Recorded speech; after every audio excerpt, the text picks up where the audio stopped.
phambili ngokwamaduna ilizwe ngapha emzimkhulu likhona-ke nelinye ikhaya ngapha esayidi khona njengamanje amen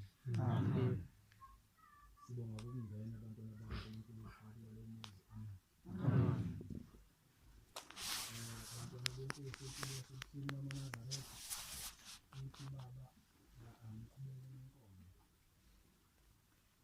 kodwa-ke ngomusa nothando lukaNkulunkulu mina ngizocela ukuthi iy'nsizwa zingifundele incwadi yemisebenzi 10 ivesi ka-29 emveni wayo ngiyacabanga ukuthi iyobe isikhuluma nabantu bala ekhaya amen ukuze mhlawumbe emveni kwayo mhlawumbe-ke sekungakhulunywa ngendaba yenkonzo amen kodwa khona leya ncwadi yemisebenzi kwelinye ibhayibhili libhalwe phezu kwenzela ukuthi angasali umuntu nongaliphethe abhale phansi ukuze ayikhumbule ngelinye ilanga kukhona nabantu abangayimbethe lezimithetho bangafiki into kwasenza asiyazi asikaze siyizwe ibhayibhili kanti mhlawumbe niwazi wawuphethe libhalwe izenzo amen kuleli kuthiwa izenzo ivesi lika-29 amen bantwana bakaNkulunkulu noma ngabe ukweliphi isonto noma ukweliphi inkonzo ibhayibhili esiphathayo ilona ithemba kanalo ibhayibhili amen ibhayibhili likashembe lokhu lesi sihlabelelo kuphela amen lokhu kukashembe lokhu kuhlanganisa wonke amakholo amen thina nalo ibhayibhili likashembe liphelele futhi amen njengoba besilifunda manje ekuseni nangesabatha siyayisifunde ngesabatha sifica sifunde amen sifunda ibhayibhili lesabatha amen fundela insizwa njalo lapha ngibiziwe ngeza ngingalibalanga ngiyabuza ningibizeleni na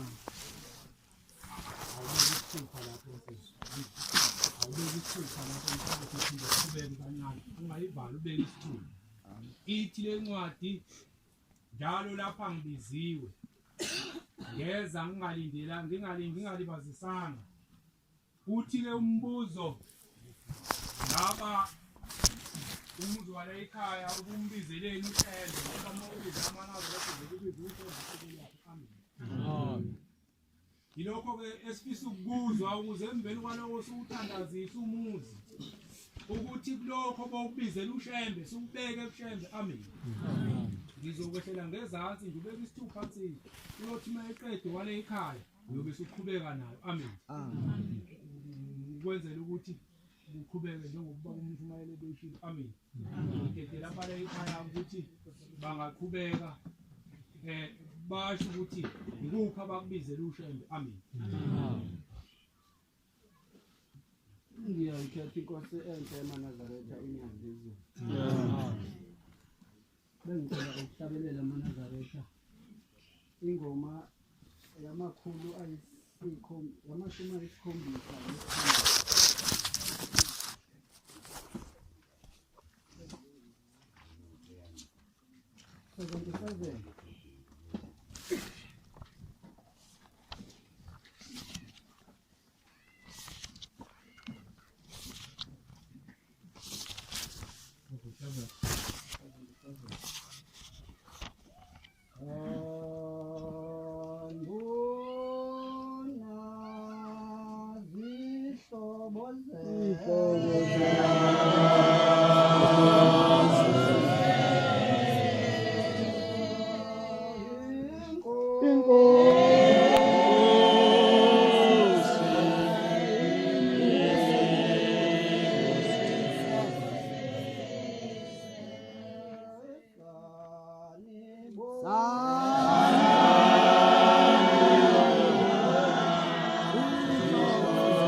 inhloso yosuku ayibenhle kwabancane. Ngiyanibingelela amaNazaretha ngobuningi benu kanye nomndeni wala ekhaya kwaNyembela. Amen. Ngisihlabelela ngistraight nje lesihlabelelo abantwana benkosi. Ngihlabelelela mina nofakazi ngoba indaba esihlangene ngayo beyilusizi kodwa ngoba sengiyibonile ngizosipha umthandazo. Isifana nomlando. Alusekho usizi akade lisiphethe kulungisa. Esinabo enkonzweni bangazi ukuthi ngingokwaJojisa isibongo. Kunjalo ngingokwaJojisa ngokuzala. Kodwa ubaba wangithola entombini yala ekhaya kwaNyembela. Umkhulu wasethi ucela ngisebenzise isibongo sasekhaya. Wazibeka izathu zabaningi. Ngasikha esisodwa ziningi kanye nemigomo nemibandela owanginikeza yona. Wathi ma umntwana ezalelwe ekhaya intombazane isikhathi esiningi umlando wakhe uyaduka agcine sezala izingane ezingazazi ukuthi kuthiwa ngezababa. Ngaleso sizathu umzukulu ngikunikeza isibongo sakini ukuze mawuba nengane ingafike ingane ithi Ncobela mayithi yathola ubaba akuyena la ekhaya ngoba manje sekuyoba kude kulo sengumuntu awumshana ukuthola umlando wakhe. Wathi mawusebenzisa isibongo sakho ngaphansi kwemigomo nemibandela engikunikeza yona ngisho ungaze kuzala ingane yakho ibe nomzukulu kodwa uzola umlando uma ihlakaniphi izobuza ukuthi yini kuthi singokwaJojisa sibe sihlala kwaNcobela. Eminye ke imigomo nemibandela engayinikezwa umkhulu waseyedlule emhlabeni ngo-2010 engisazimisele ukuyigcina impilo yami yonke. Ngidlula ke lapho ngenzela ukuthi ngoba kunezinsizwa ezisuka kude ezingazi abafowethu engathi mangifike ephoshe ebusuku ngo-2011 ngewamatoho ngifike sahlangana nabo enkonzweni saphila kamnandi kube kuzoba nami manje sisaphilisana njengabona. Mhlampe umshana emaduna abanye bamazi ujwayele ukufika la ekhaya nangalesikhathi kushone kwa-anti kulodelana wayekhona. Abangani-ke babonakala ngey'khathi ezinzima abangani beqiniso. Umndeni kanye namaNazaretha indaba esihlangene ngayo la ekhaya njengoba ngithiwa ibiwusizi kodwa manje sekuyimlando. La ekhaya kuyagulwa la ekhaya sithwele isisindo secala likayise kakhokho okuwuNtsasa. uNtsasa masizwa umlando wakhe kuthiwa wayenenkomo eziningi kakhulu indoda yayibusiswe kakhulu ngenkulu. Kwabe sekufika kuye umlungu owayesuka enqabeni ehamba efuna iy'nkabi zenkomo angasuke ayithenge ayoyisebenzisa ngoba enqabeni wayenegusha. Mayefika kuleli khehla la ekhaya elizala okhokho bethu wasefika wabona inkabi yenkomo eyayinkulu seyindala ngokwesintu engasafanelwe ukuphuma ekhaya. Wamncenga wafuna le nkomo wavele wayidayisa lo baba wethu ngaphandle kokuxoxisana nomndeni. Wayeganiwe omama bebathathu noma ngibona ngigcwele kangaka nje inzalo yakhe yonke.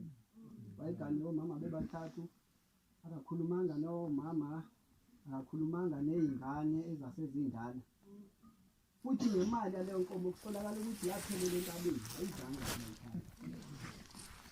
Kwase kufika usuku lapho umlungu ezoyilanda le nkomo wayilayisha emotweni bahamba baya komkhulu beyokwenza incwadi.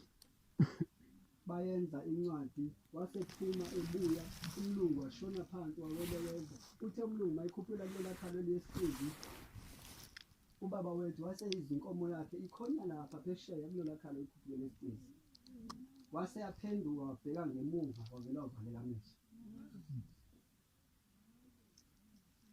Ngebhadi akabonanga ukuthi wonile emsamo ukuthi udayisile inkomo bengafanele uphume ekhaya seyindala. 2 akakhulumanga nomndeni. 3 imali yayo ayifikanga ekhaya. Kuleyo mfuyo ayenayo ayingabaleki ngobuningi bayo akahlala wehlula ngisho nokuthatha imbuzi acela into ethelele emsamo. Vele wayeka kanjalo ke alengabendi. kwase kuba ingena kwaloko kudla kwaze kuba elibiza abantu abadala ngamagama ukuze nicacele kahle. Khona lizokwejali la izanto ekuthiwa kwamlomo.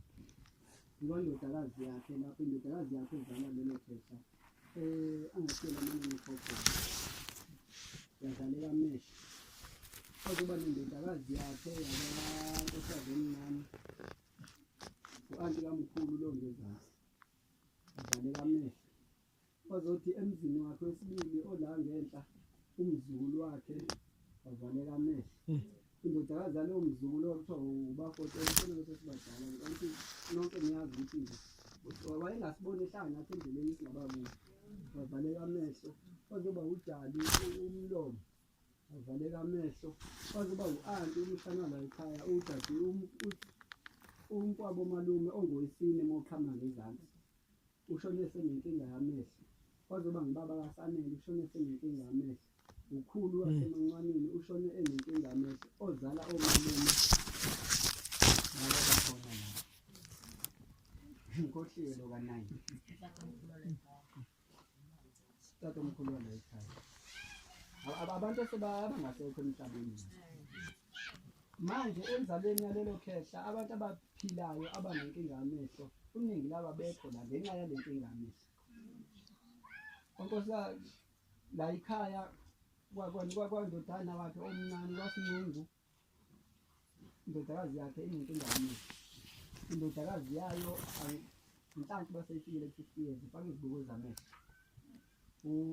ukhulu u-anti wangale ezwelisho ekuthiwa unojini ufake izibuko zamehlo omalume laba basebancanini njengoba bebabili nje kahle kahle kumaNtsasa abawu4 ababili basele ngenxa yenkinga yamehlo ujali lona ongowesine moqhama ngenhla sebuya kokwengulu kodwa ukubona kwakhe akabikho esimeni sokuthi uyabona kwanje kwamfowabo omdala kunendodana yakhe engikhuluma naye yakhala nenkinga yamehlo la ngaphezulu ngale umalume ngale ngaphezulu unenkinga yamehlo nanga udade wabo la u-anti unenkinga yamehlo u-anti waseNtungwini 10 unenkinga yamehlo u-anti udade wabo umshoveni unenkinga yamehlo nayo indoda sithi sihamba nanga ikhombisa abantu bebuqamama kanje sile kancama ukubabona ngiyangibone nomunye umshana la ekhaya kuthiwa uZola ayiloko ngamazi efaka izibuko efaka izibuko ngani noma unenkinga yamehlo ketini abantu abaphilayo lazi nalabo abanginani noma10 abangasekho sike sahlangana lesiyimindeni komunye umuzi ekade sikuwo lapha kwaMathe emcimbini sayixoxa abanye babengazi ngayichaza ngemali ngichaza mase ngichazile-ke sase siyaxoxa ukuthi ake sihlangane yenziwe ngoba afuna ngilibeke iqiniso akwenzanga mina kwenze inzalo kaNtsasa ngoba ngathi mina okunye nokunye anginako ngoba ngisebenzi kodwa iy'mbuzi ngizoba nazo ngangitshela ukuthi mina makudliwa bengekube bikho kwayitiye kodwa ngenxa yokuthi uzele lo muntu lento engakhulumanga angayichaza inzalo yakhe yayibona ikwenzile konke okusemandleni ayo ukuthi makufike lolu suku kube umcimbi noma okunye nokunye akukho kodwa kube khona itiye abantu bafuna sengiphetha Manazaretha bengicela nisipho umkhuleko ukuthi lesi sifo sinqamuke ngoba sibe nembuzi ngoba bilingasekho indokushisa into la abesenza ngiphume nje noma ngiphume kade ngiphume enkonkolo okuyinto engalungile-ke leyo uma umuntu sibe nembuzi esiye lapha ebhodlweni wabe sebevelile kuma begcwele lapha ebhodlweni bethi bacelisa sibe nembuzi esibafake ngayo kuleyana sanembuzi yesibili esicelele ngayo uyise kakhokho wethu into ethelele koyise ngoba manje inkomo asinawo sanembuzi yokuthi-ke mina boyise sikhokha leya nkomo yaphuma ngokungemthetho besicela ukukhokha yona iyobe seyadliwa ibe yisithibe senu imbuzi yesine iyona edlale ngabe kuthiwa ngithanda ngabe ngingathandi mangibe nalo uNazaretha bengibika uNazaretha inkolo yobuNazaretha iyabika emhlabeni ngoba nezifungo ekufanele yibike emsamo ukuze ukwazi ukuzigcina phakathi komuzi wabanikazi babo. Ilokho-ke esikwenzile njengoba nilana-ke emndeni wakithi amaNazaretha akazoshumayela ukuthi makukholwe, kodwa ma kukhona ukubika ubuNazaretha kuba nezinto ezithile-ke kudinga ukuthi amaNazaretha makazedlulise emndenini ukuze mazike zangagcineka babe nawo amandla okungulwela kuningi. Ngoba inkingi yabakhona siye sibone ngizokuthi isibonelo nje enye yezinto abadlana ngayo. Umuntu ofunge isifungo sobuNazaretha akangcwatshwa ngebhokisi. Ungcwatshwa ngokwendlela yesintu le endala engazi ukuthi kwasho bantu nalo. Njengoba kuyile nkonzo-ke ngizogcizelela lokho, ngizobanika imvume phambi kwenu ukuthi noma ngasangifile bakulwela ukuthi makukhona othi la ngingene ebhokisini abaphume bahambe ngingcwatshwa yilowo othi mangingene ebhokisini ngoba ngazifungela mina ngaphandle kokuphoqa umuntu. Futhi into engadingi ukuthi masekuthiwa sekufike leso sikhathi sokufa kube kudatshulwa ukuthi umuntu akasizi uzongcwatshwa njengenja. Cha, ngizithathele mina isinqumo noma ngenzekani kusasa noma ngenzekani ngonyaka olandelayo. Ngizocela ukuthi nibambisane nalabo baba mabethi ungcwatshwa kanje. Yileyo into-ke edala ukuthi ma ubika ubuNazaretha kuphoqe ukuthi nakanjani abe novuka nathi isimo ngendlela ebesiyiyona. Bengasho ukuthi kuzothuza amanye amabhodi kanjani, bengizitshela ukuthi kuzothuza amabhodi enyama kuphela. Ngakho-ke amaNazaretha ngithi ngoba ngiyanithanda niyabafowethu futhi niyabazali babo. Ngisho noma ngathiwa nginezinkwa ezimbili ezibrown, ayikho into engangithokozisa njengokuthi ngibeke esinye phambi kwenu ngidle nani, ngibeke esinye phambi komndeni ngidle nani. Yileyo-ke into eyenze ukuthi noma ngivele ingqinamba ey'ningi ebobona ukuthi ngendlela ekuyiyona uma kuthiwa nguyilo muntu onenhliziyo yenkukhu ngabe ngiyawuhlehlisa lo msebenzi. Ngendlela kube ney'ngqinamba ngako, kodwa ngathi ngabe ngiyagula ekhanda uma ngingahlehlisa umsebenzi. Iy'mbuzi zikhona, impepho ikhona. Yilokho-ke ebengithi mangikwenza lelo ukuze abazothola ithuba bangalekelele ngokufakaza ngibe yonke into ngiyibeke obala, kodwa-ke nabo bayazi ukuthi kwenzakalani. Izolo bese salithola ithuba somndeni sayixoxa le ndaba. Inkosi yokuthi